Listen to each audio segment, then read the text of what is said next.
الرسول إذا يبسم ترى الأرض نورا فلا تظلم.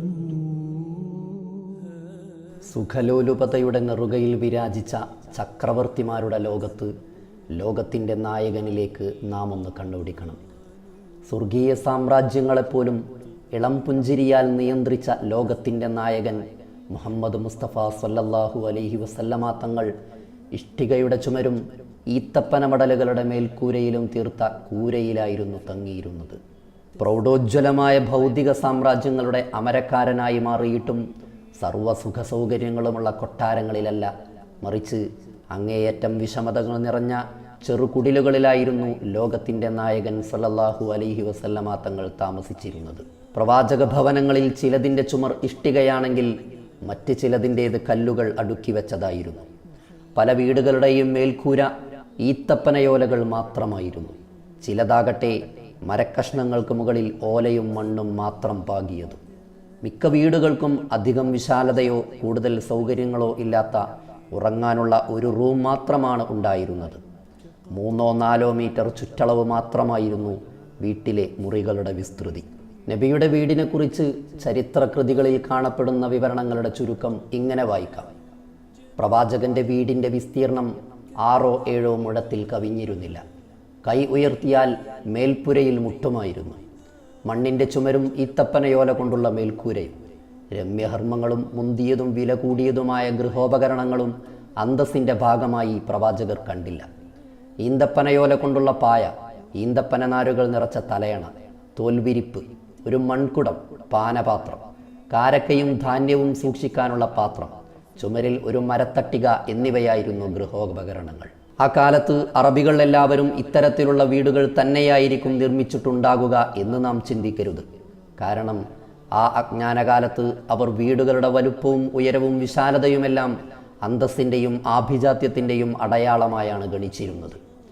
ജാഹിലിയ കവിതകളിൽ വീടുകളുടെ ഉയരം എടുത്തു പറഞ്ഞ് പെരുമ നടിച്ചിരുന്നതായി ചരിത്രത്തിൽ നമുക്ക് കാണാം.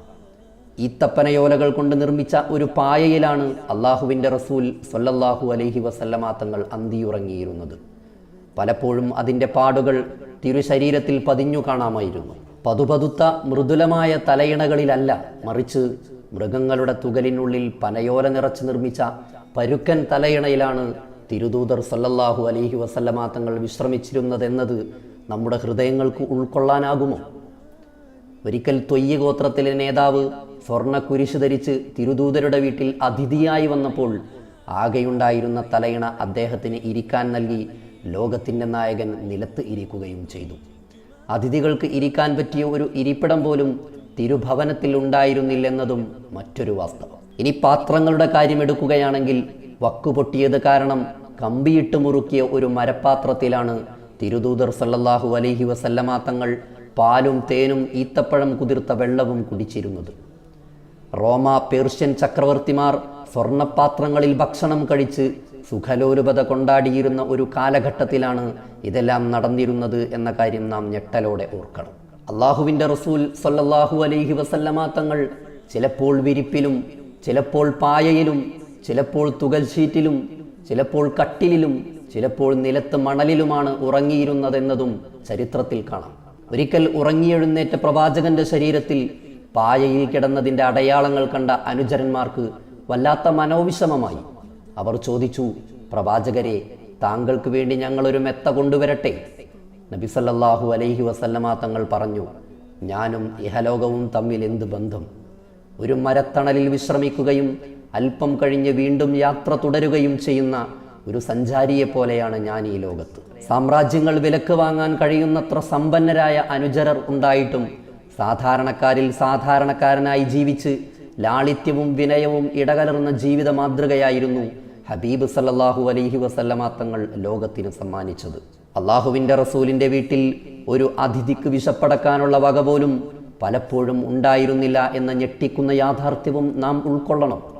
ചിന്തിക്കുന്നവർക്ക് ഇതിലും ദൃഷ്ടാന്തമുണ്ട്. ഇത്രയും ഞെരുങ്ങിയ ജീവിതം നയിച്ചാൽ എന്ത് ദൈവിക അനുഗ്രഹം, അല്ലെങ്കിൽ എന്ത് സൗഭാഗ്യം എന്ന് ചിന്തിക്കുന്നവർക്കുള്ള മറുപടിയും പ്രവാചകൻ ഇപ്രകാരം നൽകി.